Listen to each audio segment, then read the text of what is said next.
I'm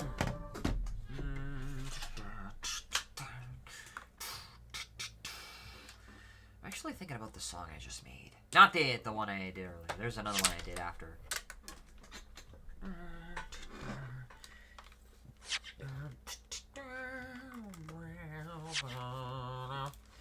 If YouTube, for some odd reason, copyright strikes the stuff I make, I will be pissed. Because I don't think you can copyright, like, random wave music. Like, the Bixen sound of MIDI music. Because music is an idea. Until it is copyrighted. You can't copyright some random idea I just came up with over a few simple notes. Alright. We're good? We're good. Yeah. Alright, we're good? Yeah, I can hear myself. Okay. We're good. Okay, now we're on to the finale of the first part. What do I mean by that? We are only halfway done. Almost halfway done throughout this whole entire game. Because there are actually 2 games. The first being Adventures. And then the second one being Resolve.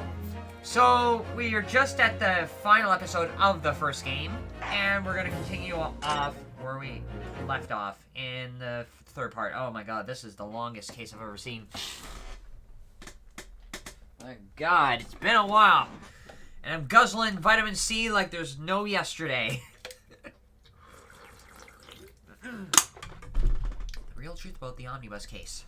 Oh, this one, where we last left off, we got Eggert Benedict, aka Ashley Graydon, to the stand, but in doing so, to get to the truth, we put ourselves on the line. Literally, our entire career. Because in order to get to the truth of the case, it showed that the defense, Naruhodo, actually made an error by following all the fake evidence and helping, the judge to falsely adjudicate the entire case.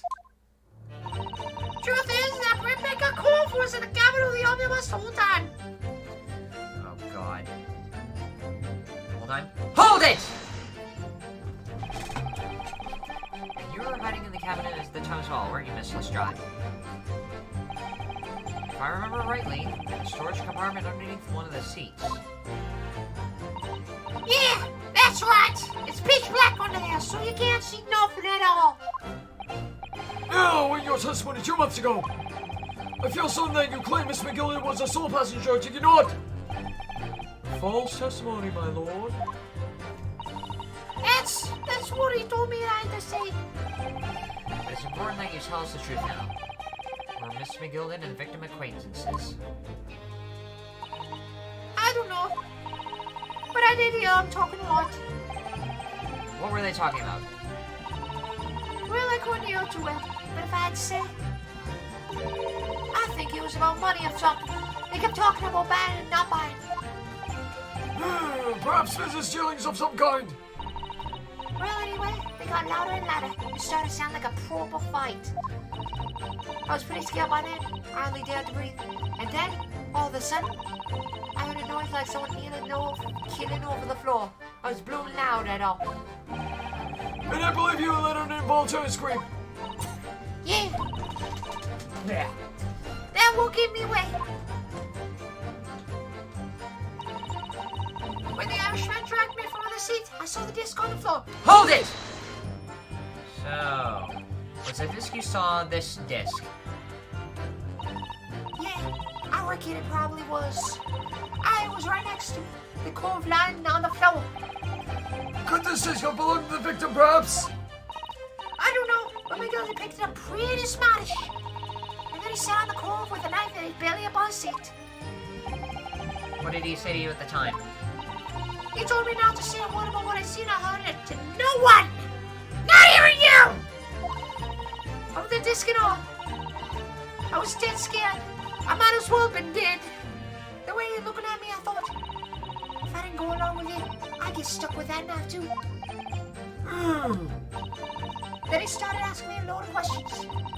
Like what your name was and why I lived and all that. He asked me about being a diver too.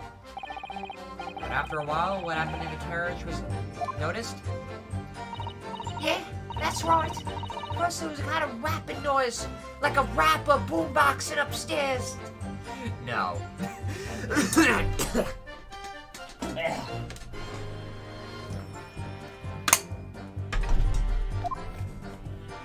Oh, God.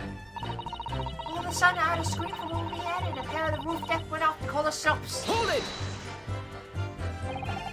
There were 2 gentlemen occupying the seats on the roof deck, I believe. That's right.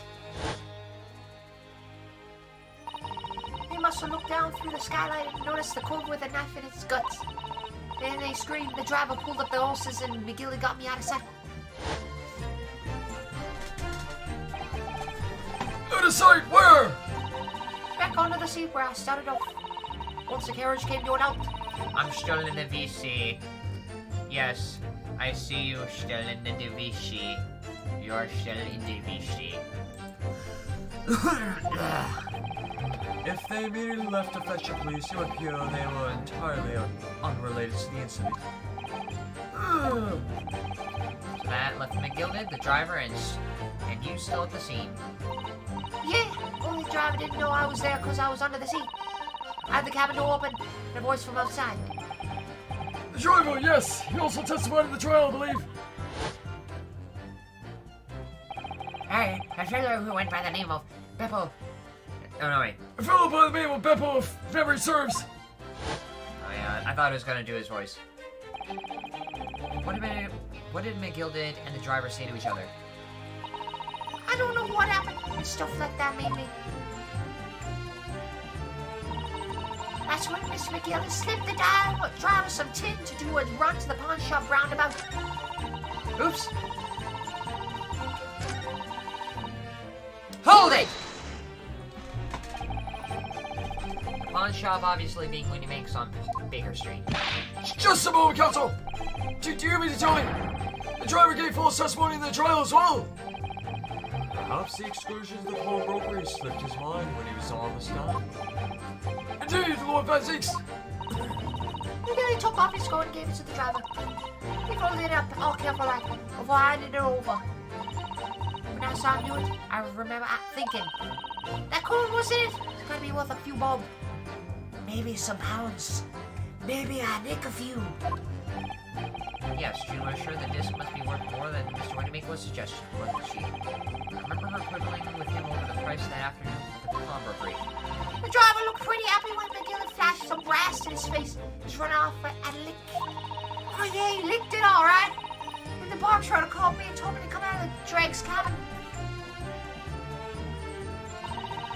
They threatened me not to snitch, not to say nothing no one had seen or heard. Hold it! Threaten you how exactly? Told me I'm only able to scarp off for you really exactly what he said. Which included giving false testimony in court 2 months ago. I love how Ashley has got his back turned. Yeah, that's right. There's one other thing he said. Which was? He told me I'd have to hang on to the ticket from the pawn shop and make sure not to lose it. The ticket? Well, I never. Said that if I didn't show that to get the ticket off me before 2 months passed, I had to go to the pawn shop and pay the money to keep it in the look to stop it from being forfeited. He left me with some brass to pay for it. But really? Why on earth would McGildy have done such a thing? Depositing his overcoat with a pawnbroker before the arrival of the police makes no sense at all. If it was for the disc, why would it be for the disc? Also, I gotta turn the volume down. There we go. Yeah. There would seem to be one logical explanation, my lord. What McGillen had the driver deposit Winnie Makes was something he didn't want the police to see. Something very important that he needed to hide at all costs. Anyway, after that, let me go. So I legged it before the cops showed up. That was it. Well done, Gina. Can't have been easy to tell the truth like that. Ginny's really put her faith in you, Rideau. Yes, to thank her, she'll have to face a charge of perjury once this trial's over. So I need to use the time we have now to get as much information ever as possible. It's time to really go for it. Press her on every statement. I suppose I should. Oh, and another thing. What's that? Why are those two talking? Take a look at those two. Isn't it strange that they've been whispering to each other the entire time? Yeah, why is that? I noticed Ashley, aka Agert. Yes, that is strange. It looks like they're having a secret discussion about something. I'm not sure I'm completely comfortable with that. I wonder if there's anything I can do about it.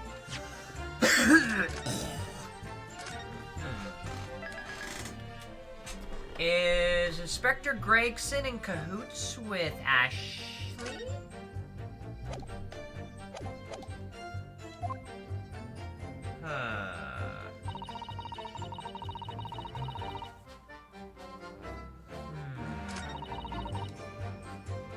I have an idea.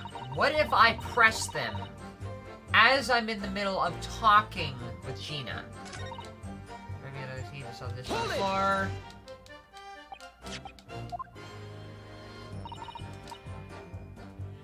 What if I say to them? Excuse me! Is there something you'd like to share with the court, Inspector Grayson and Mr. Graydon? Inspector! Mr. Graydon! What? Ah! Blimey, you trying to give me a heart attack! You have been whispering to each other for quite some time now. Tell us, what is the discussion about? Discussion with this fella? Pull the other ones, sunshine! You think I've got anything to talk about with a shady gent like this? And I have nothing to say to this uncouth detective after he deprived me of the disc that was rightfully mine. But they've clearly been talking the entire time and cross-examining Gina. It's as if they've been negotiating. What? The disc?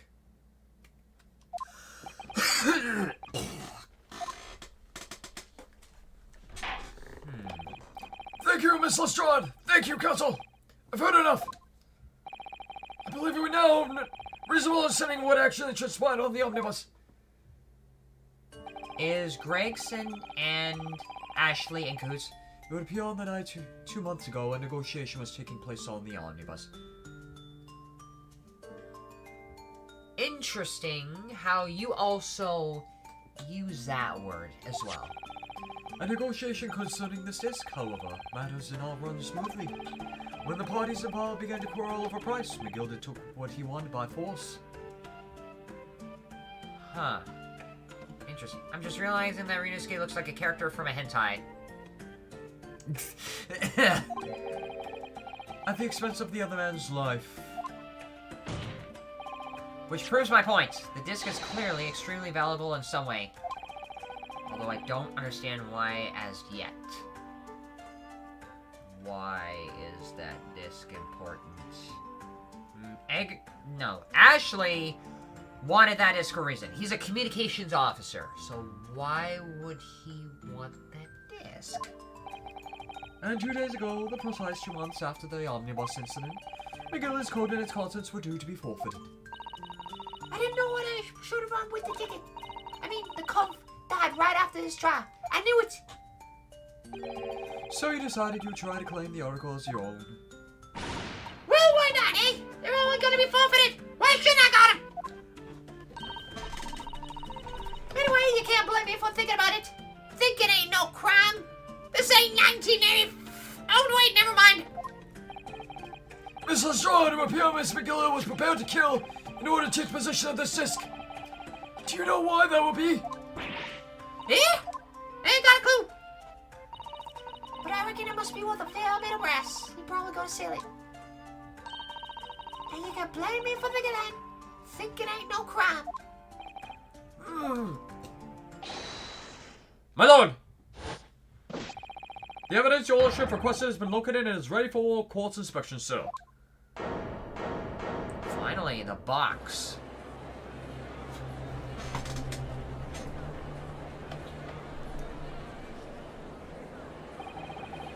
Mysterious little box deposited by McGilda 2 months ago. There's no doubt in my mind that it's the key piece of this far-reaching puzzle.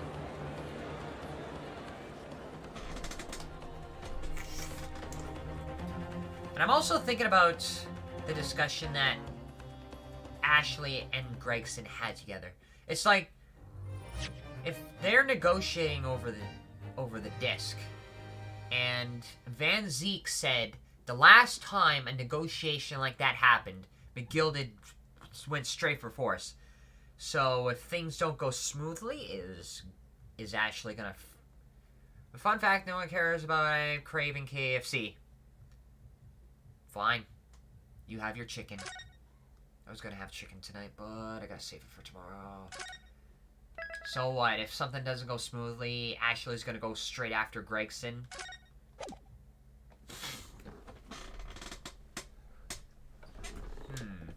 There's the box. So this is the article in question, is it? A small box deposited with the pawnbroker by Mr. McGill 2 months ago. And on the night of Mr. Winnie makes murder. The only item on the shelf that was watched by whoever broke in the shop. Quick, quick, let's open it and see what's inside.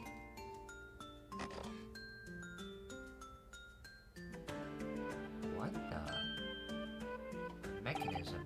Good gracious! There's no ordinary box, it seems. Wow. Although, in truth, I had an inkling that it might be the case.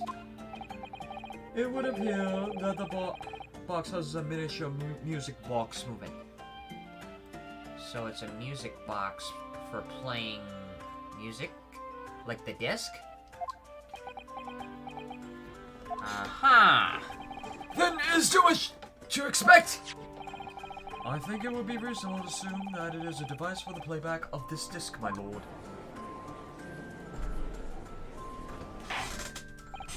So, here we have the means to playback. Mr. McGill is just deposited winning backs at such at the same time. Not strictly correct, my lord. It was not McGill's disc. It was a disc of his victim in the omnibus. But why? For the heaven's sake! Are we to understand that the brickmaker was trying to sell this music box just to be gilded? Why? Should we play the disc? I believe the answer will become clear if we listen to the music on the disc, my lord. Yes! Very well! Let the court now listen to the curious disc at last. Wait, my lord! Why? Good grief! What is the meaning of this, Inspector? The music box and the disc are, well, they're unrelated to the case. How so? No need to spoil the somber atmosphere of the courtroom with some silly bit of music. No, they're related. The disc may very well have motivated the culprit in the case to commit murder. Clearly, there's every chance that it's fundamentally important to understand what happened. The prosecution has no objection. But no! That piece of evidence is police property now! You can't! Clearly, Scotland Yard has some vested interest here. But it is policy the prosecutor to leave no avenues unexplored. And you, Inspector, have no jurisdiction here to prevent that from happening. Ah! No further delays, please. Play the disc.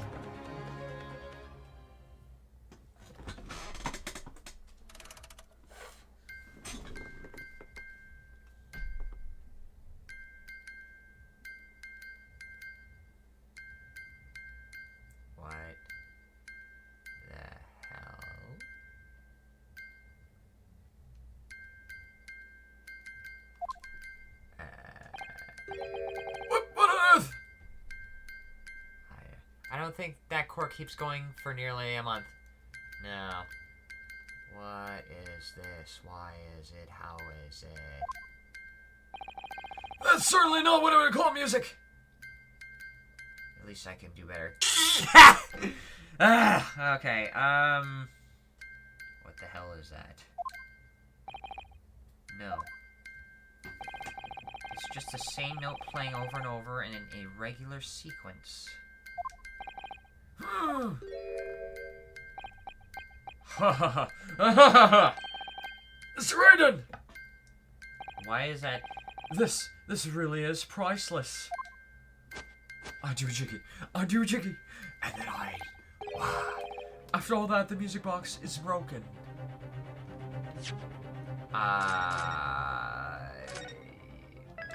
No, it's working fine.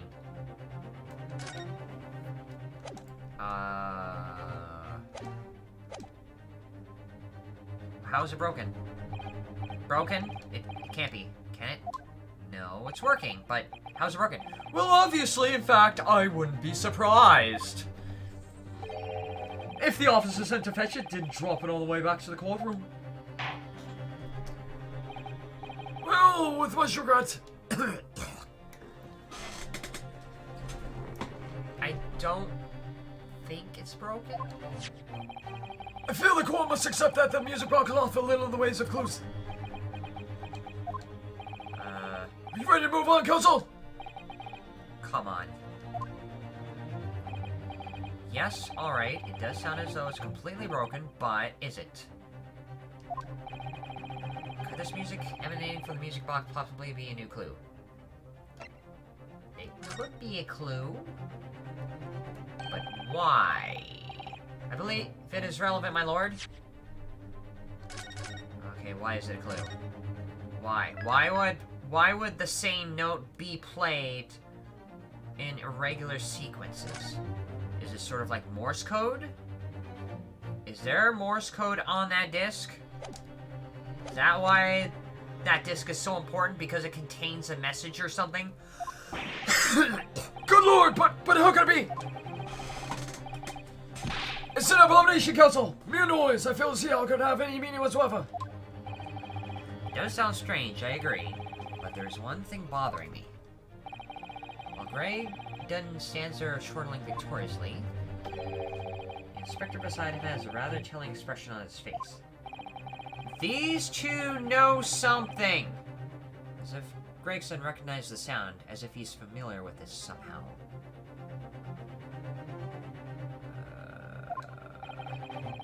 And that's making him appear extremely on edge. They know what this is. They know stuff about the music box and the disc. So it's not something I can just pass right up by. If that's the stance of the defense, my Nipponese friend, answer me this.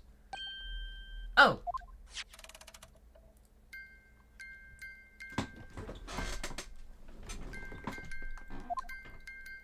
It's not broken. Just what relevance do you propose this woeful chiming has on this case?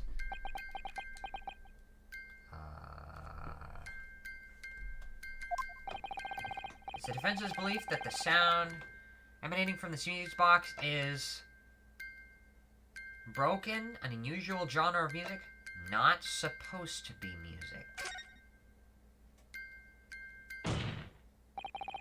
Just because this is a music box, it doesn't necessarily mean the sounds we're hearing are music. Look at that. The smile vanished from Graydon's lips as soon as I said it. So it worked? I'm on the right line here. It must be. It's not music. Then what is it? A message. In Morse code? Something Graydon and Gregson do not want anybody else to know. Making deductions based on how people react. Wait, you say? You're acting just like Hurley, Rudo. Objection!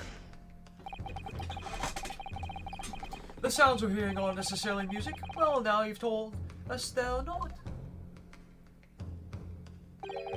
If I'm sure the court would like to hear what they are, do enlighten us, my Nipponese friend. It's a message. Morse code. Well, Surely you have an idea in mind, because if not,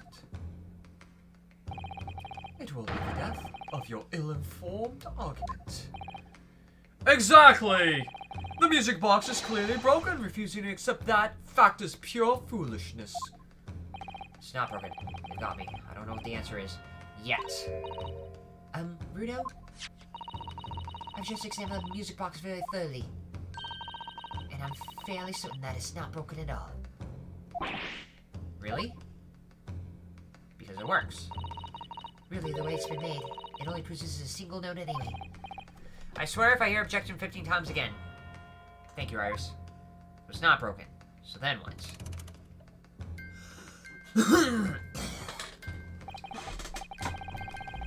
Alright, well if the music box isn't broken, it must mean that the sound it's producing has some significance that isn't musical.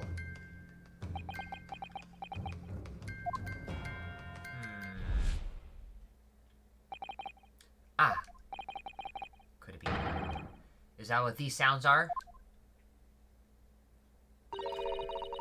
Something just struck me, Rito.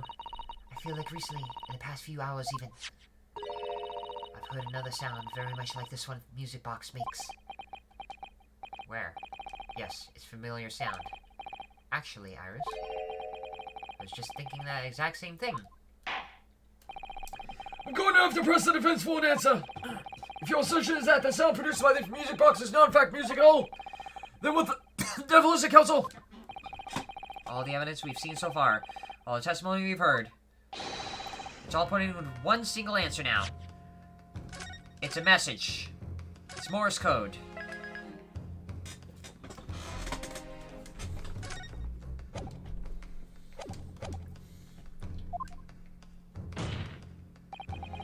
The prosecution demands that my Lord Nippini's friend present proof now. Tangible proof of the latest wild speculation. Proof. Where? This could be the best chance I'm going to fight back at this trial. Okay. Do I have anything relating to the music box? Miguel's case notes. No. Eyewitness testimony is fourth surprise witness result in acquittal. No. Today's paper. No. I think I saw this before. There's a sensational story low down the front page as we look. Ministry mole. Classified secrets may have been leaked overseas from Ministry of Justice. For a 10-year-old, Iris certainly has her finger on the pulse of the world news. It's secret communications between Great Britain and its allies. Apparently they're being intercepted by hostile nations. Communications are being intercepted. How is somebody doing that? That's the question, isn't it? I've come up with 3 different possible methods so far. Are you looking for a new career, Rito? No, of course not. I wonder. Perhaps this is what Moore Strongheart was talking about yesterday. Yes, it could be. It explains why Greg's running from pillar to post at the moment. So I'm thinking this has to do with the newspaper. This is the only idea. If I'm right, it's going to join all the dots together.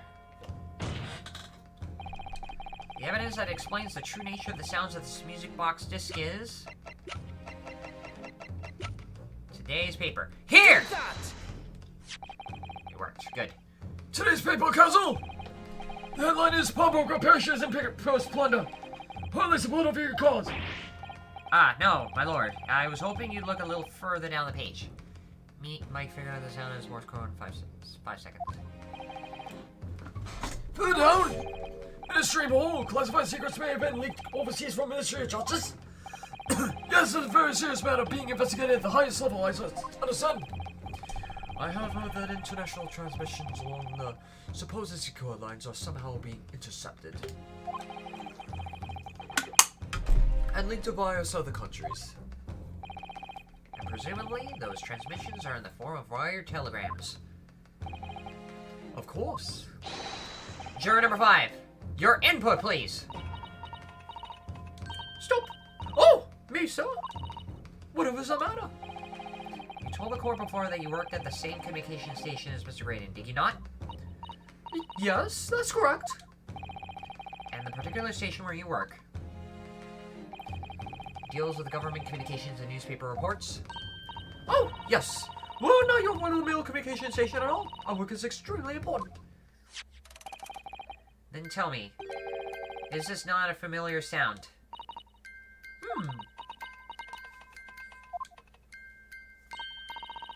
You don't mean to say it is it? That's right, madame. It bears more than a passing resemblance to the sound made by your telegraphic machine as you tap it. I believe it's called Morse code? What? I don't believe it!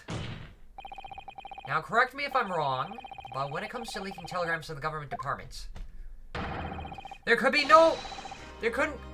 be nobody more perfect than a highly skilled communications officer. Are you suggesting the music box disc contains stolen government secrets and Morse code?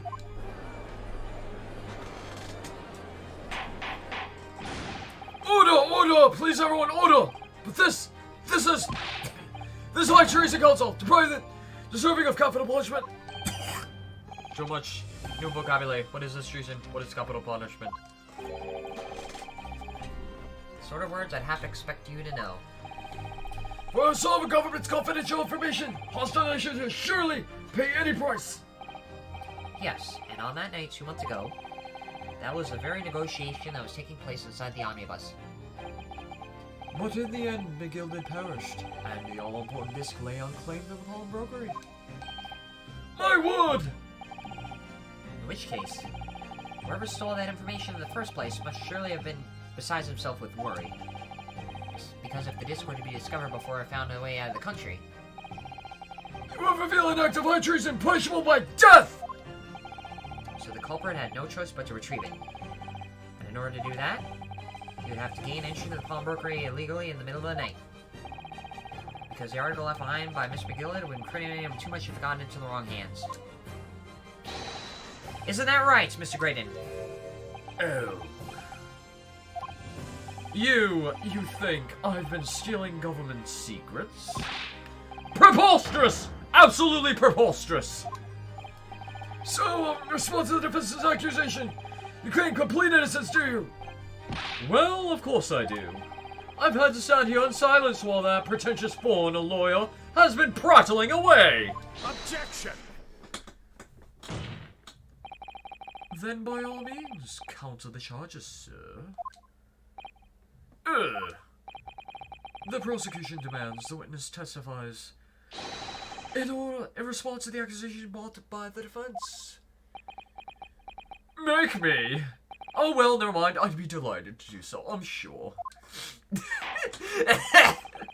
Yeah. Oh, there's more people. The people I figured out in less than 10 seconds or 11 max. Justin, what? I don't even know. I honestly don't know. The witnesses provided the crime under scrutiny in this trial as the murder of the pawnbroker, Mr. Winnimek. That being the... I need to get some vitamin C. I need to drink some water. I gotta have vitamin C. I gotta have melatonin. I'm just having vitamins left and right and drinking water up and down.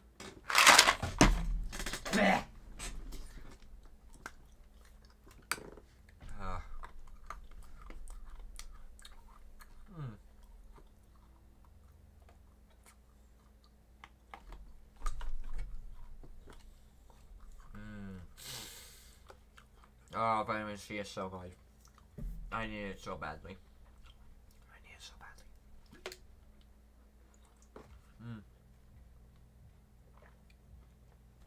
I have like 10 or 12 a day because I need it. It helps to clear my nose up. It helps to get rid of whatever is ailing me. Alright, let's get back into this. That being the most I don't even know how to pronounce it. flagitious offense for which the law of this land sanctions accountable punishment. The heinous act of high treason is no less a serious crime. Are you sure to bear that evidence you testify, Mr. Graydon? Oh, shit. I shouldn't have, oh well, never mind. So then, let us proceed. What?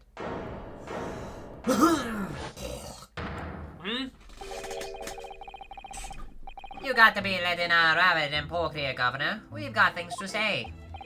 I beg your pardon. Who do you think you are? Name's Nash Skulkin. Occupation is professional baddie. Name's Ringo Skulkin. Marine baddies enough to sell out for a motherland. That's right. We what they call the Three Skulkin Brothers. You wishing a night wish? What? I have no idea. They're still thinking Gregson is in on it. Bad timing, fellas. Very bad timing. They really keep looking up to Gregson. Why? Graydon's counter. A mere communications officer couldn't possibly steal confidential government information. Besides, the sounds produced by the music box aren't even Morse code. It was some low-class brickmaker negotiating with McGilded anyway, was it not? I've no relation to the man. Did you... You have no relation to the brickmaker, but you do have relation to McGilded, and McGilded has a relationship with the brickmaker, so... If A is equal to B and B is equal to C, should C not equal to A? Look, all we done is breaking in the gap from the other end like what he told us to do. If we'd known there was no government secrets involved, we wouldn't have touched it.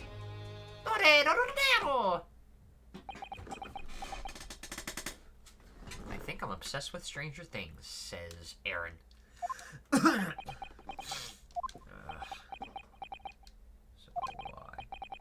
Mr. Skulkin! What did Mr. do, Governor? What's up? Where'd you get that you now admit to the crime? Why does your background look like a garage door with patterns in it? It's actually acoustic foam, but it's not a garage door at all. That's not what a garage door looks like. This is acoustic foam on my wall that's made to look like a recording studio. And yes, I know it's horribly set up, but it'll do for now. Then on the day in question, you did indeed gain entry to the premises illegally. And moreover, you did so as a party of three in collaboration with Mr. Grundy here. Who's to say?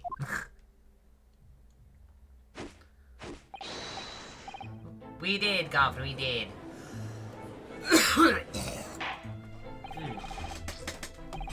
Quiet down, please. What say doth you, Mr. Grundy? I have no idea what these two ruffians are referring to. You little rotter, getting us mixed up with this monkey business. You never said nothing about no government secrets. It's supposed to be a straight-up job. And what about the guess whose shop it was, eh? Poor bloke didn't have to die, did he? Nice to know who your friends are. Whatever these men say, I deny the accusations. Indeed! Well, I certainly wasn't expecting this little music box to become so significant in the proceedings. However, as it has, I'll admit it into the court record as evidence. I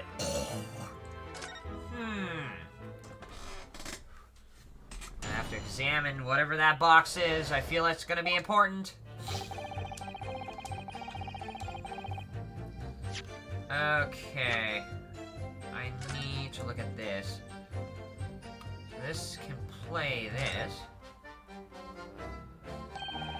See how for McGill it is sits on top of the disc. Man positive when it makes. Couldn't be more perfect hit. There's no question the disc was designed to be playing the music box. And despite that, the sound it produced are neither musical, nor do they appear to have any meaning. It just doesn't make any sense. I wonder if perhaps there's more to this music box than meets the eye. Maybe we haven't discovered. We'll worry about this later. Thank you very much. We haven't discovered all the secrets yet. Really? Huh. Suka. Alright, I gotta back up. Oh! What is it, Bruno? I've just noticed something about this music box. It looks like the bottom of it opens up as well. Ah! You're right! Well, come on then, what are we waiting for? Let's open it! Alright then, here goes. What the? Look at it! There's another movement on the underside! So, does that mean it plays two at the same time? You can set another disc to play back on its side? Yes, I think so. The two movements are linked together. They're linked. If you had two discs, they would both play back at the same time. So in other words, who'd have thought there would be a second movement on the underside of the box? This movement is like the other one. The comb teeth are all the same length. So, the movements also produce a single tone like the other one? Yes, it must do. Except that the length of the teeth of the two combs isn't the same. So the single tone produced by this movement will be different to the single one we've already heard. What? Basically, each movement can only be produced a single note. But the notes they produce are different. Music box that can only play two tones.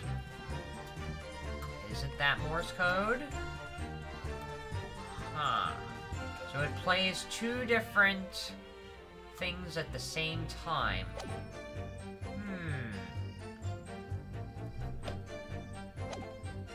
Okay, hold it! So this newspaper headline is this newspaper headline accurate? Government communications are being intercepted? How could I possibly know? What do you mean by that? Any important government communications are handled by higher-level officers, by specialists. General members of the staff of the station where I work would never be trusted with sensitive information. Oh no, stop. Let's say something. Stop. I have no idea what you're saying there, but okay. Is that the juror? Let me guess. Juror number 5. We regular communication station officers aren't as low as you're being led to believe. A team of us are responsible for setting up and testing the telegraphs used by the ministry. And Mr. Grady is a team leader. That's fascinating. Grady is highly skilled operator. Stop! Currently present to vital. Stop! So you had access to the equipment used for the confidential communications? Well, what of it? The translation are always made behind closed doors so they can't be heard. And in any case, all messages are sent in ciphers. Normal employees can't possibly understand them. Oh no, stop! Must say something, stop! Mr. Grady regularly attends meetings with ministry technicians and ministry communications team. He assists in ensuring that there are no errors in important international communication. And he's received the top prize of the cipher cracking convention 5 years in a row now. That's fascinating. Graded is highly skilled operator, stop! Currently present in vital, stop! Well, Your Honor will appreciate it if you'd keep your mouth shut! She should really pick her idols more carefully. I tell you, this lawyer's accusations are completely unfounded! Besides, the sound produced by the box aren't even most good. Also, I gotta use the washroom really badly, so we're back.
Okay. I'm back. Alright. Now let me get my headphones back on so I can do more British upstart impressions. Alright. Hold it! They're not.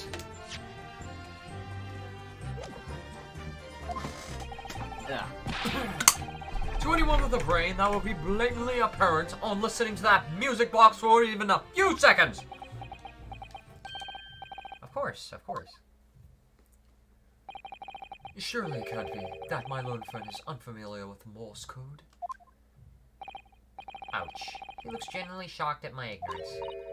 Ha ha ha. I would be more than happy to demonstrate the basics for you, sir. I listen here in court.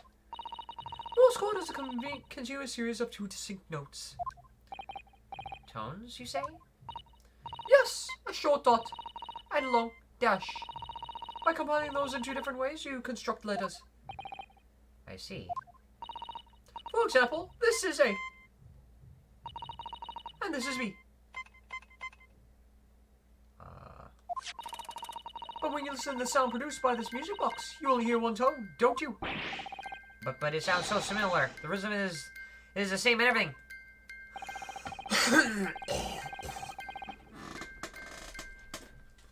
But there's no discernible meaning to this apparently random sequence of sounds. So your assertion is fundamentally flawed. This is not Morse code. No! Ha ha ha ha. Really, you shouldn't be so surprised. What did I tell you? That music box is nothing but a worthless piece of scrap. You said it was broken. Now you're shaking your over. Perhaps you might consider studying your subject matter before casting aspirations of future! Stop. Nothing to say, but stop. Now you're sounding like juror number 5. Oh, it's so frustrating, isn't it? Iris? I mean, if the government secrets were somehow being leaked using the music box, so many other things would have slotted into place so nicely. Could there still be something I haven't considered? It opens up again! Would it really be impossible for this music box to somehow play? It seems possible. Give it a try.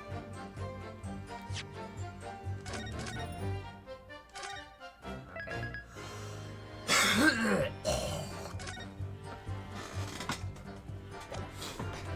Alright, but do I need another evidence? Give it a try. There's still every possibility that this music box was instrumental in the leaking of government secrets. That's the belief of the defense, at least. Objection! Does it please you in some way, my Nipponese friend, to repeat the same line of argument ad infinitum? Ad nauseum, perhaps?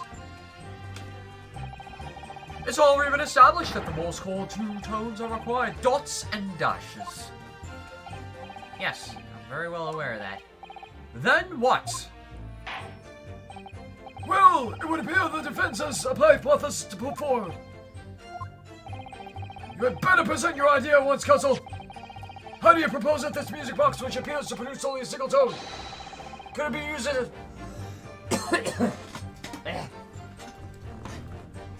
Here. Oh. What is it, Bruno? I've just noticed something about this music box. Looks like the bottom of it opens up as well. Ah, right. Well, come on then. What are we waiting for? Let's open it. Alright then, here we go. Look at that. There's another movement on the other side. So, does that mean You can set another disc. you can set another disc to play it on this side? Yes, I think so. It looks like the two movements are linked together. They're linked? Your two discs, they play both back at the same time. Here! Good gracious! What am I looking at here? Another movement on the other side of the music box? What? It appears, my lord, that the two movements are linked together. In other words, you can put two music discs in the music box. And the sounds of both will play back at the same time. Good heavens! As the chord is heard, Morse code comprises of two tones, a short dot and a long dash. With a second disc in place, this music can be used to generate Morse code and convey a message.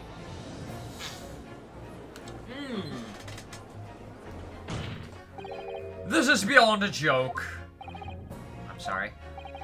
This poor excuse of a lawyer has absolutely no evidence to support his claims. I just proved that this music disc, the music box, was capable of having a second slot.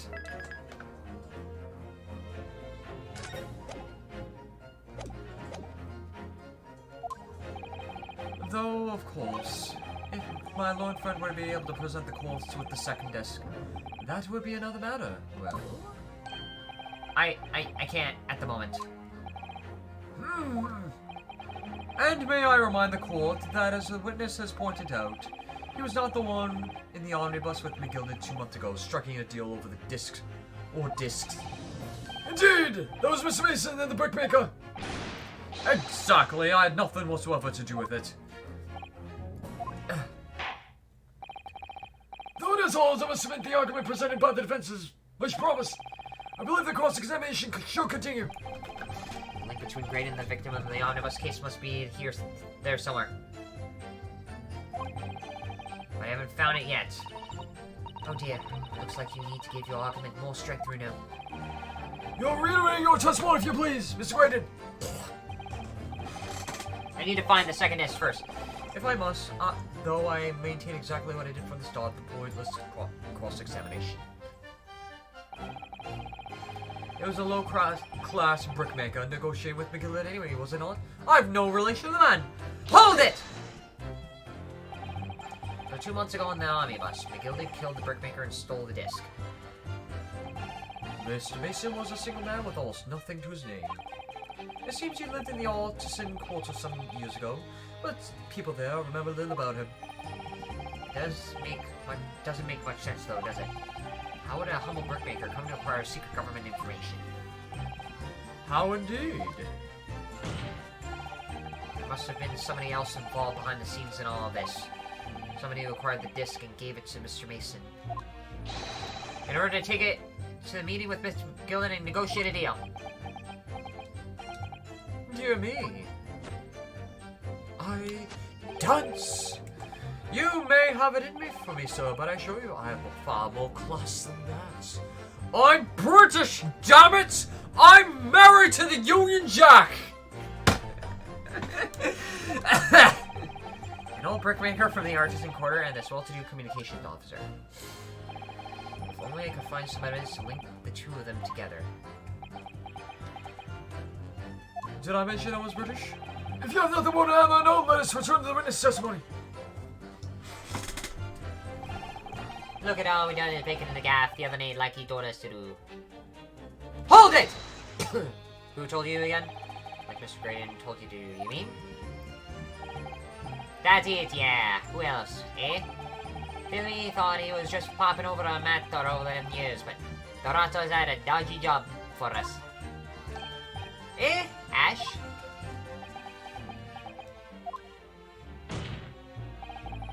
Let me stop you there, Mr. Skulkin.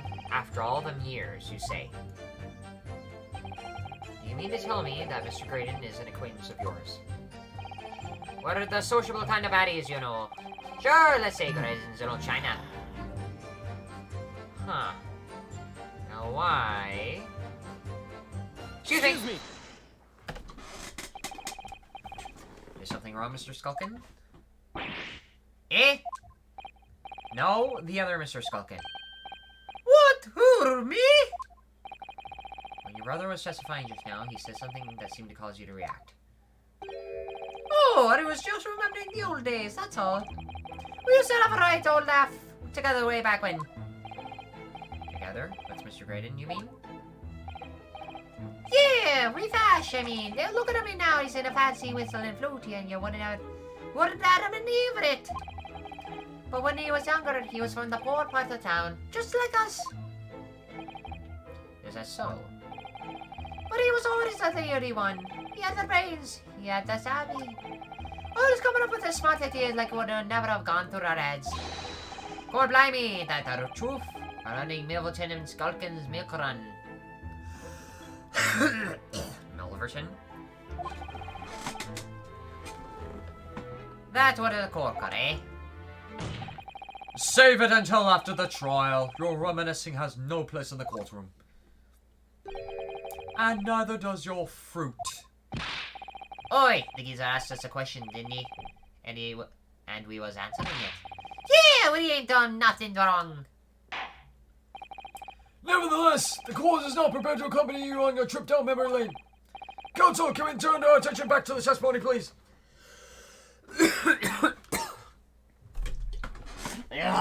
It's 9 o'clock. I gotta guzzle down melatonin. I wanna guzzle down vitamin C. Dear God.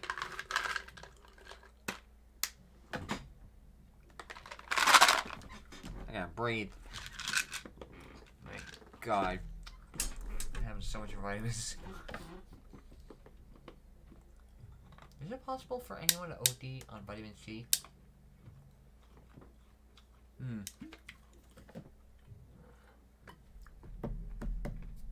I hope not.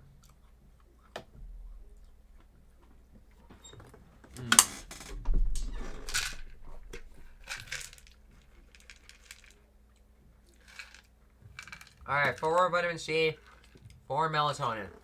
I'm just taking this almost every few minutes.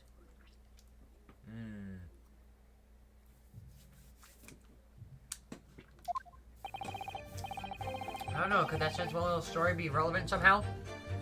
Add it to the testimony. My lord! Yes, Counsel! My brother's last statement could be hold vital information related to the case. Very well, Counsel. I will permit the brothers to supplement their testimony with that detail. Briefly, I hasten to add. Say no more of this. Skulkin's never skulking. Meal Lieutenant Skulkin Milk Run. Gore, them were the days. Hold it! I'm sure I'm going to regret asking, but what exactly was that? Some kind of business?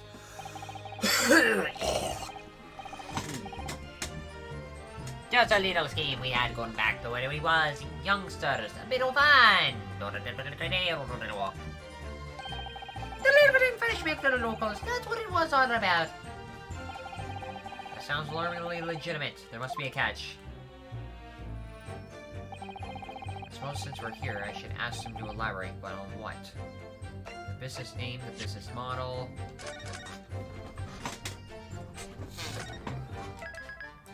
The name. Milverton. The name. The business was a bit of fun, you say, and it was just yourselves and Mr. Grady involved. Yeah, that's it. Milverton and Skulkin's Milk Run, was it? Yeah, that's it. And where did the Milverton part come from? Alright, I thought a clever cogs like you would have worked that one out. That is... What the... Enough of this. How much longer are we expected to listen to this drivel? I don't... Let me guess, you don't accept anything these two witnesses are saying.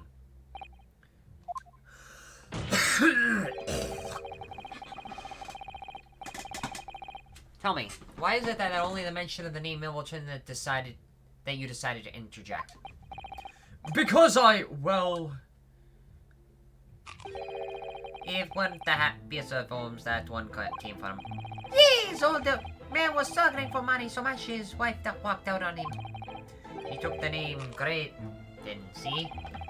But Ash would always be Milverton to us. Milverton. So that used to be your surname, didn't it? Of course not! This is all bunkum. I've been a Graydon since I was born. Do you really think you can rely on the testimony of these two thieves, You gave me a false name before. I'm kinda inclined to believe Mario and Luigi at this point. Your communications officer attached to the civil service. As such, your personal details have been thoroughly checked out at the time of your appointment. It would be a very simple matter indeed to subpoena those records, Mr. Graydon. Ah! Well, it would appear that Mr. and Mrs. Skulkin's testimony has been reliable for once. You were born Ashley Milverton, then. Is that correct? Very well, yes. So Ashley Graydon was once Ashley Milverton. That information could change things, and could turn out to be extremely important. He's a childhood friend of the Skulkin brothers.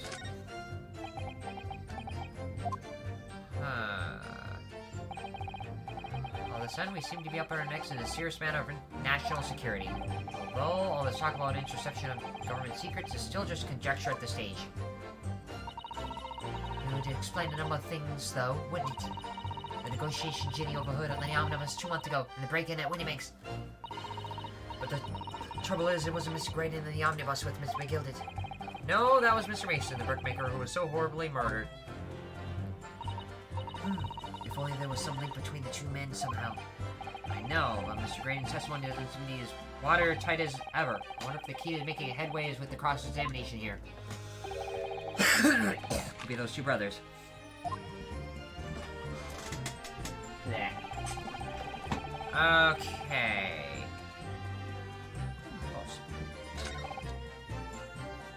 Morse code. Relation to man.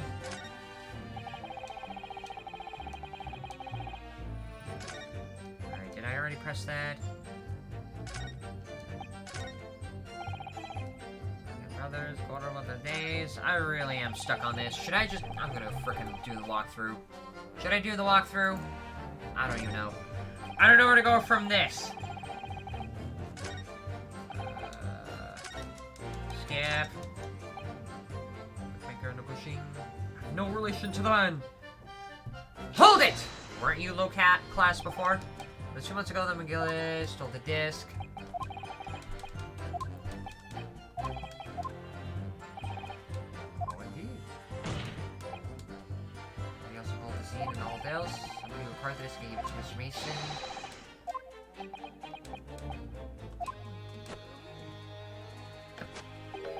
You may have an injury. If I have 4 more plus than that. No brickmaker.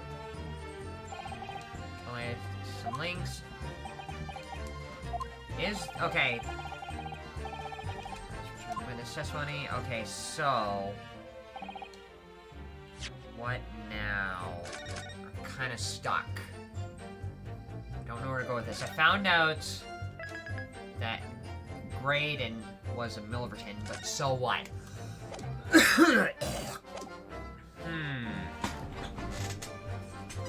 Wait. I have an idea. Because his name has changed, shouldn't that change with the evidence? Huh. Small box. Shillings. It doesn't say who.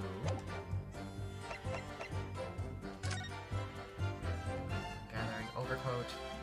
Wait! I remember what it was. The bloodstain that we suspected. That's right.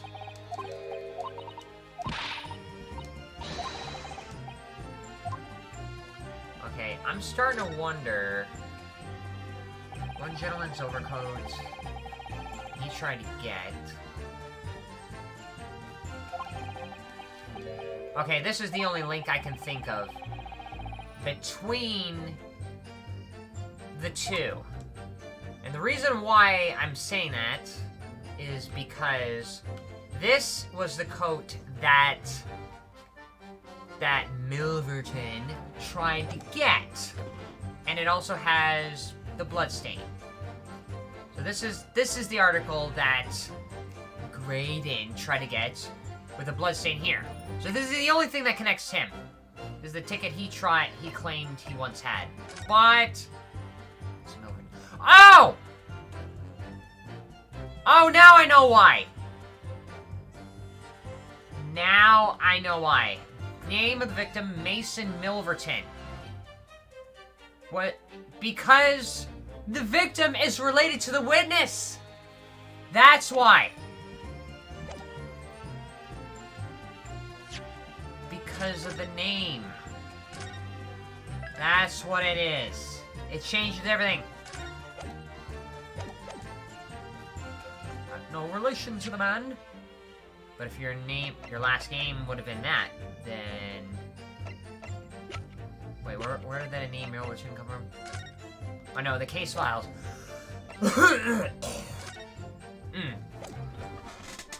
Mason Milverton. Objection!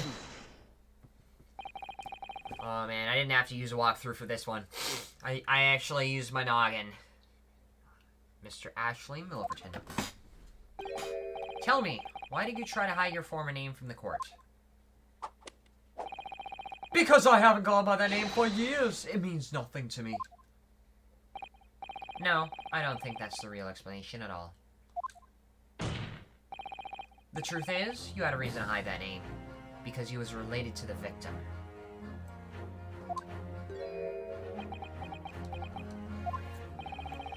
Explain yourself, please, counsel! I have here the notes from the omnibus case, my lord. And as we all know, the victim, the man who we all understand to have been negotiating with McGilded. Yes, Mr. Mason, the brickmaker! That's right. Well, Mason wasn't his surname at all. It was a given name. His full name was Mason Milverton. Did you know what? Milverton! Do you mean to say... State's alive! Mr. Ashley Milverton? Is it not the case that the brickmaker, Mr. Mason Milverton, was your father? Ugh! I don't. As I believe I mentioned earlier, your family history will have been thoroughly checked when you join the civil service. And it really would take no time at all for the court to subpoena those records. Grr. The truth is, you have been illegally acquiring highly confidential government information. And selling it to McGilden on collaboration with your father! Die! Flippin' spin. That wasn't a jig at all. That was just a spin. My apologies. The new facts and evidence unveiled by the cross-examination of this witness, and all come together to reveal the truth. The truth, you say? That you collaborated with your father, Mr. Mason Milverton, in illegal dealings with Magnus McGilded. Punch into this music box, you mean, counsel? Yes, stealing information being sent to secret government communications and selling it to the McGilded. Mr. Graydon concocted his elaborate scheme of using 2 music box discs to code the information. As presumably a safety measure against the information falling into wrong hands. A very effective one! I should have given the scheme of any credence whatsoever. But the deal with McGilded went sour, and the brickmaker met his end. Yes, but before he was arrested, McGilded managed to temporarily dispose of the stolen disc at the pawnbroker. Then, having learned of the situation, you appeared at Winniebank's 2 days ago, in an attempt to recover the 2 articles McGilded had placed in pawn there.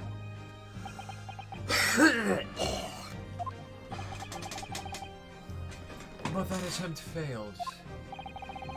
When the disc was seized by the police, and the other, you never found. So, the same night, you enlisted the help of the Skulkin brothers and broke into the pawnbrokery. This time, determined to recover the second disc. Are you suggesting that the second disc was inside the music box? Eh? We never knew nothing about it. On the night that Mr. Winniebank was killed,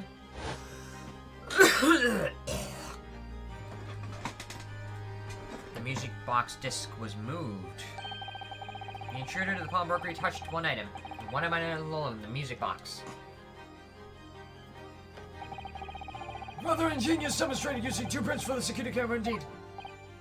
So, the question that naturally begs answering is this. Why was that only 1 article disturbed? Because it was touched. The answer is obvious. Because it contained the second disc, which the intruder was desperate to retrieve.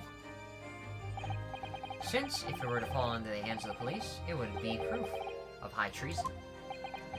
Oh, shit. Well, Mr. Graydon, you deny that all this actually began on the fateful night 2 months ago? Well, beats me, but, let's get right down to it. I refuse to accept any of this nonsense! I don't think anybody else is refusing to... I think everybody else is refusing to accept your nonsense. Sir? There appears to be blood seeping through the sleeve of your jacket. I have been on this planet for 13 years and I have never been stung by a bee. Neither have I. What? Ah! 2 nights ago. We knew that the 3 shots were fired at the scene of the crime in Winniebank's pawnbrokery. One night, one took the life of the pawnbroker himself. One struck the pouch of Mr. Sholm's waist. And the final bullet struck him. Ashley. Struck the calendar on the wall of the shop, having first pierced the arm of one of the intruders. Ugh. Ugh. Oh, man. Mr. Graydon? That wound on your arm that was CBD trying to hide? It's a bullet wound, isn't it? Ugh. He's got to you now, me old China. Time to call it quits and croak, I reckon. Tisk. Don't acknowledge my presence there under any circumstances whatsoever. Those were my terms, remember, and I paid you handsomely to comply. Clearly, I was a fool to think I could trust some common back slum thieves.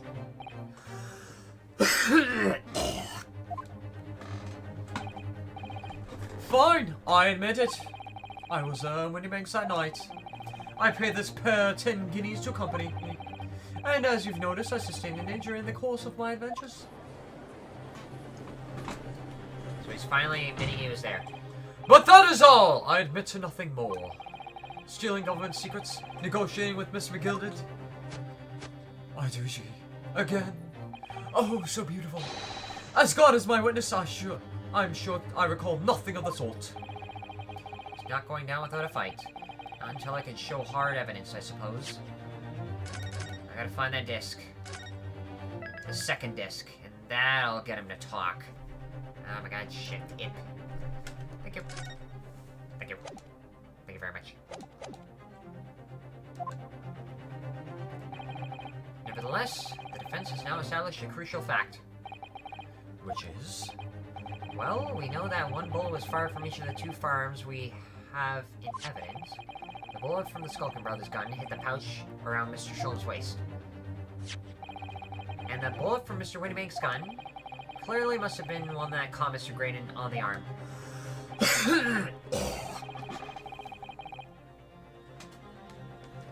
Indeed, must. We can rule out the possibility that the man shot himself. And that leads us to only one conclusion. Mr. Windybank was shot by a third gun. Which can only have been fired by the third intruder. Goodness! The third gun. That's right, Mr. Graydon. Grr. The only person who could have possibly shot Mr. Windybank that night is you! Hold it!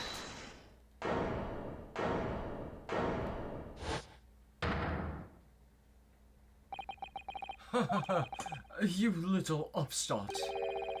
You made a grave mistake when you summoned me here. What? What's that supposed to mean? Yes, as you rightly say, I was there of the pawnbrokers. I did my best to hide the fact, naturally.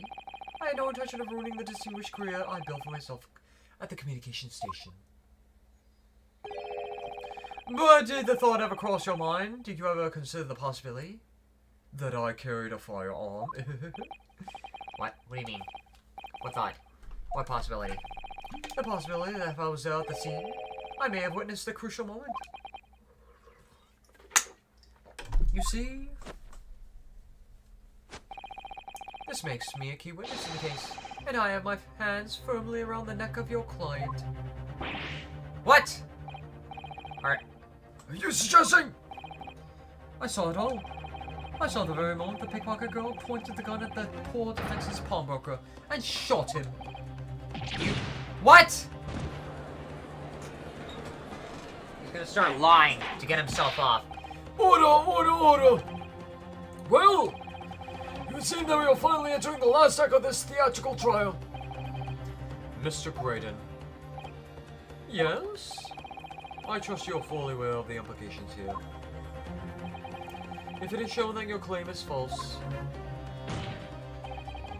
you will have incriminated yourself as the killer. Oh, I understand fully. Then I must ask you to give your formal testimony once more. You'll explain to the court precisely what you saw at the moment the defendant allegedly shot the victim. Nothing would give me a greater pleasure. Then to lie his face off once again. His face just falls right off. While these ruffians were jostling with the broker, I was still near the entrance of the shop. When the Windybank threw Nash over the counter, I felt a sharp pain in my arm. I pursued the man, but he shut himself in the storeroom. I could see him through the peephole in the door, though. The accused in a black coat, shot the man in the back as he was trying to flee to safety. What?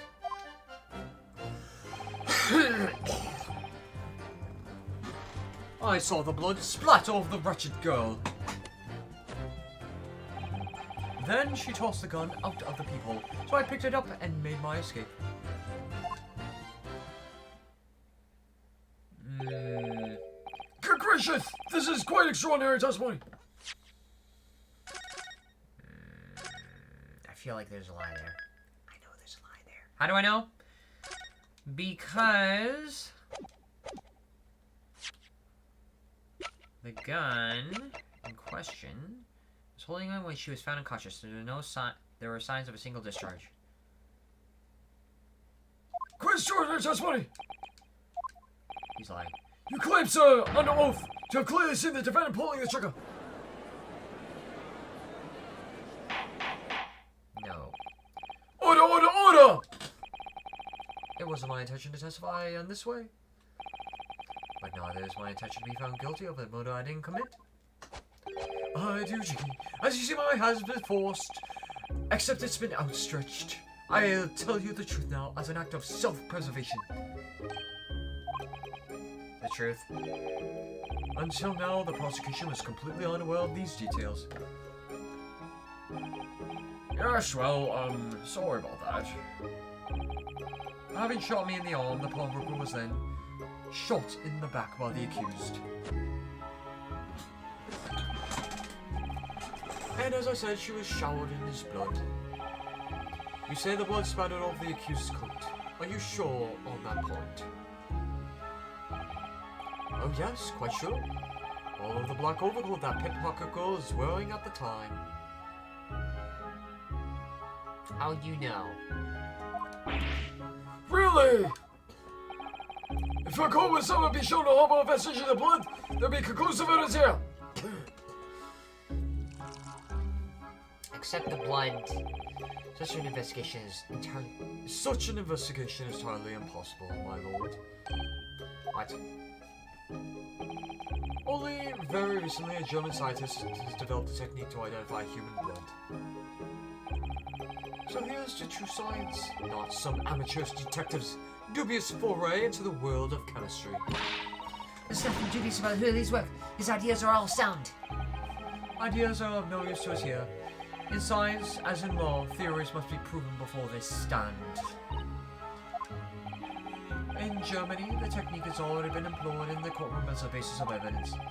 Scotland Yard is a small quantity of the chemical reagent used, with your lordship's permission. Into the fire! We can shadow all procedures up dealt within minutes. This doesn't look good, Reno. Why not? Well, we know, don't we, that there's blood all over the front of Ginny's coat. If they test it with the chemicals. Oh, help. You're right. I was forgetting what happened yesterday. Don't move, Ginny. I'm going to shoot.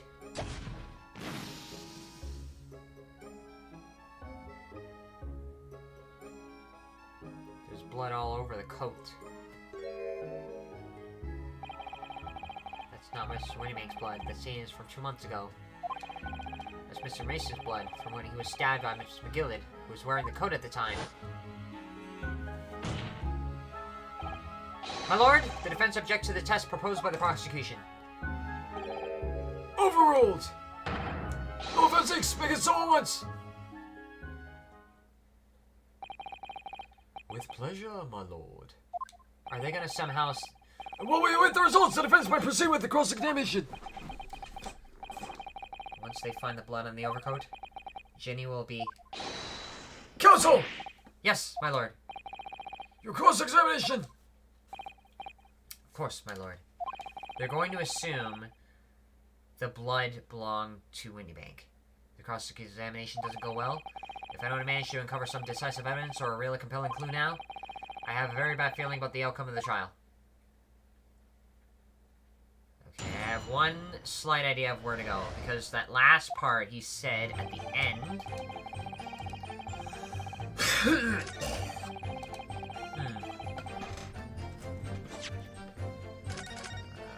Okay. Because I'm pretty sure...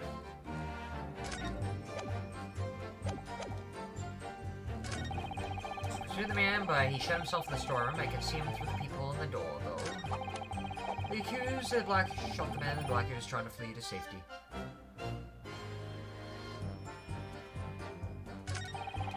I saw the blood spattered all over the wretched girl. Then she tossed the gun out of the peephole, so I picked it up and made my escape. Aha!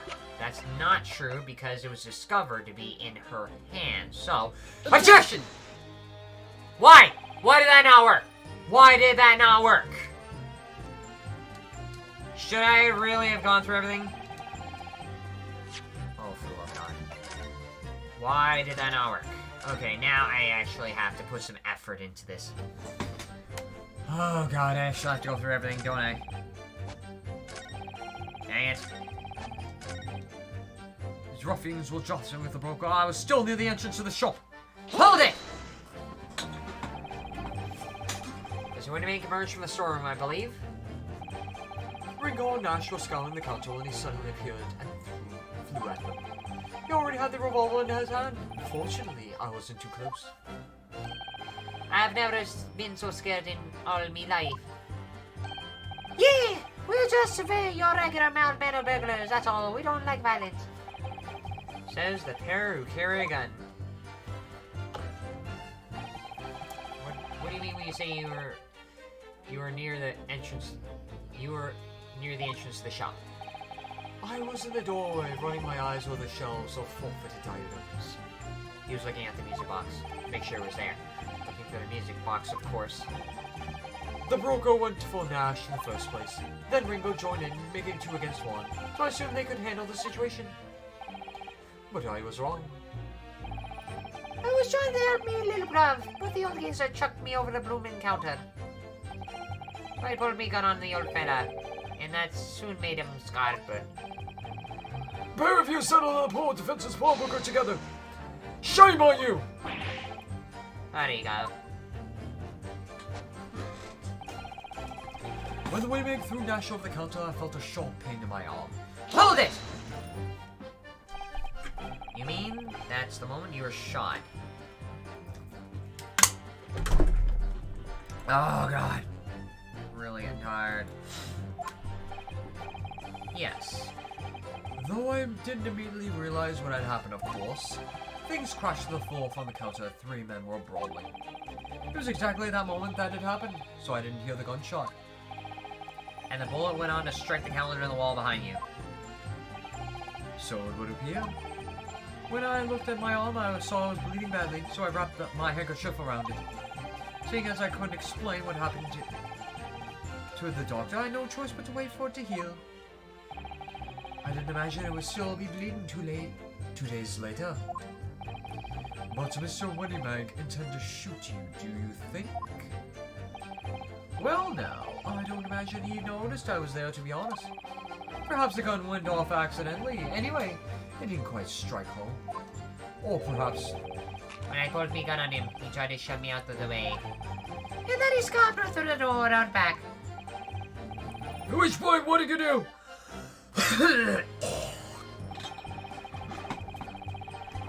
I pursued the man, but he shut himself in the storeroom. I could see him through the peephole in the door, though. Hold it! You mean you chased after him? I don't recall the reason why, but I ran him to the back of the shop. And what about those people on the door you mentioned? Well, unsurprisingly, the storm door was a solid job. Made of stout wood. There's a small opening that's about high that lets you see what's in there from the outside.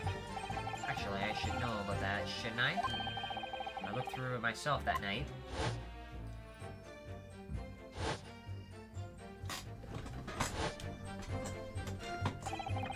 And what about you burgling brothers? Did you see what went on through this peephole as well? No, not exactly that. Didn't see nothing of the sort, girl. I doubt these 2 buffoons were even aware of the people's existence. The Skulker brothers were there, but they didn't see the killing of Mr. Winnymag take place. Inside the storeroom, I could see the broker and that young girl standing there. Defendant! Yes, though neither of them noticed I was looking. The girl raised a gun and pointed it straight at the man. And then, What did you see next? The accused in the black coat shot the man in the black as he was trying to flee to safety. Hold it! The crime was discovered. Oh god, hiccups. The defendant was found with the gun in her hand. That was Mr. Winnimank's gun, from which only a single bullet had been fired. And was you already established, Mr. Graydon? That bullet was fired at you. Oh, but no, it wasn't the broker's gun the pickpocketed had when I saw her. Yes, the bullet from Mr. Winnimank grazed my arm. And yes, the Skulkin's gun grounded the detective. But this was another gun entirely. A third gun. The broker's gun was not the murder weapon? Ah, shit. The broker's gun was not the murder weapon, so clearly there had to be a third firearm involved. In other words, the accused must have had her own gun with her at the time. Objection! But no other gun was found at the scene. Oh. Calm yourself, counsel. Sorry. You must consider the events in order. Huh. At first I saw the broker and the girl glaring at each other, but then all of a sudden, the broker turned around. And it was at that moment, Jiggy, the little battle rat, shot him in the back. A chilling image, I must say.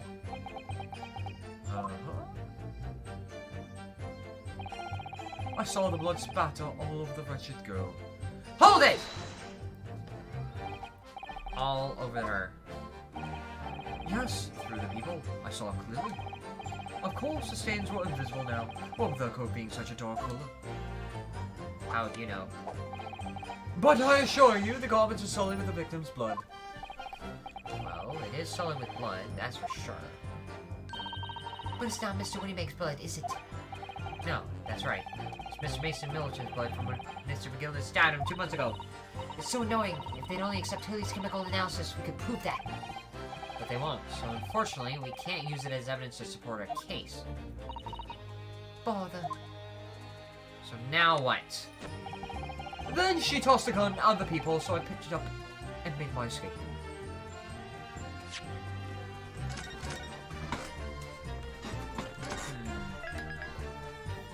That's a lie. That gun was in her hand the whole time. Hold it! Did I hear you correctly? She threw the gun out of the room. That's right. After the broker fell to the floor, she started walking over. Over where exactly? In the direction of the storeroom door, to where I was watching. Of course, I quickly retreated, and then the girl dropped the gun through the people onto the floor on my side of the door. But why on earth would she do such a thing? I couldn't tell you. Perhaps she was hoping to distance herself from the murder weapon. Without thinking, I went and picked it up. I suppose I was worried about just leaving it there in case any more tragedy took place. So this was the other gun? So it was you, in fact, who took the third gun from the scene of the crime. Yes, it was yours truly. I let the clear up all the lackeys and left. Clear up. We made a bit of mess around the counter, so Mr. Weston and Fruitier told us to tidy up. He thinks our bloomin' mums. He's a bloomin' mum sometimes. Well, I was paying you enough, by God.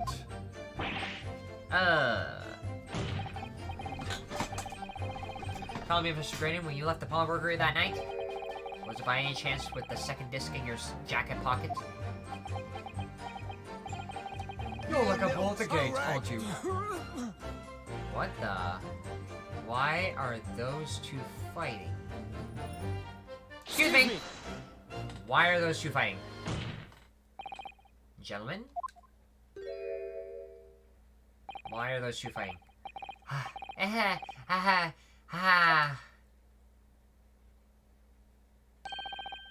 Something wrong, sunshine? Why were those two fighting? Why? Okay.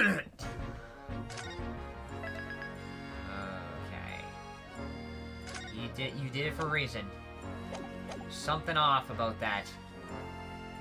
Why? Why is it when Naruhodo mentioned the second disc, those two were at each other? That should be my line. You do realize you were just violently shaking Mr. Skulkin. Blimey, this D's a bit of an old hooligan in AD.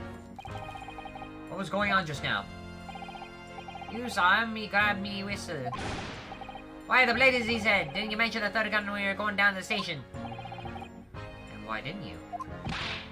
'Cause we didn't know nothing about it. Or that flaming people in the door. Sorry about that. I can be prone to losing my rag sometimes. Not hurt, are you? Court blimey. See the way he's looking at me? I'm telling ya. This D gives me the willies. You're making dick jokes, aren't you? That was strange. The inspector doesn't normally get quite as worked up as that. He wouldn't normally grab someone. No, that wasn't like Regsy at all. He's normally all sweetness and light, no matter what I say to him. Yes, well, I think you might be a special case, Iris. Well, anyways, that was definitely out of character. Why would he do that? Why? My lord! Requesting your lordship's permission to interrupt the cross-examination. Explain yourself, officer! I have the results of the test that was ordered earlier, my lord. Ah, the blood on the accused's overcoat. Thank you, officer. Very well, the cross-examination is hereby temporarily suspended. I presume you have no objection, counsel? No, my lord. Are they gonna confirm the blood was in fact Mr. Mason? Well, there you have it. The report, please, Inspector. Yes, sir. Traces of human blood were found on the overcoat of the defendant, Miss Gina Lestrade. From the extent of the stains, it would appear that they were the result of splatting following a gunshot wound. What? And a report. Goodness me! Oh, they're gonna incriminate her. We know it's blood from... Oh, God. See? What did I tell you? That report has been falsified. Objection! No, the blood on the coat is not Mr. Winniebanks. What on earth makes you say that, counsel? The coat originally belonged to Magnus McGilded. Just before his coat was deposited at Winniebanks, Miss Gilded had fatally stabbed Mr. Mason Milverton. So the blood on that overcoat is the blood of the brickmaker from the omnibus case. Well, the dead cannot speak. Isn't that right, my Nipponese friend? Sorry. 2 months ago, in this very courtroom, did you not argue fervently for McGilded's innocence? And yet, now that the man is dead, you brand him as a murderer? Oh, your conduct shatters any shred of respect you may have earned for yourself in this country. Ah, but that was... I call it a bally disgrace. Treachery, what it is. How to determine whether blood on the coat is true untold or not? Your gyroscope couldn't help answer that problem, Papa. It can't be done! But, we used Mr. Schoen's special formula. Mrs. Jones, detective on campus. Would you put faith in a chemical formula devised by me, for example, when I'm a communications officer? I yelled at Bruski to start everybody and he ran away crying. Sherlock Sholmes is barely more than a figment of the public's imagination. His name carries no weight in this courtroom. No weight at all. How can you say that? Victory is sweet indeed. This proves to be my testimony is the whole truth from the start to finish. How do you arrive at such a conclusion, sir? As the witness said, the accused's coat was splattered with blood of the victim. The only way Mr. Grading could possibly have known that fact is if he saw it happen. In other words, his testimony is solid, and the conclusion is singular. It was the accused who shot the victim in this case. That is the whole truth. Oh, God. You're gonna turn the whole previous blood case into this. My lord! Been a long battle, this one, but this old warhorse has something to say now, if you please. Everybody's gonna vote guilty. For Mr. Foreman. As of this moment, sir, the squadron has reached its final decision. Ready, men! All for now! Sir! Guilty. Guilty. Guilty. Guilty. Guilty. Guilty.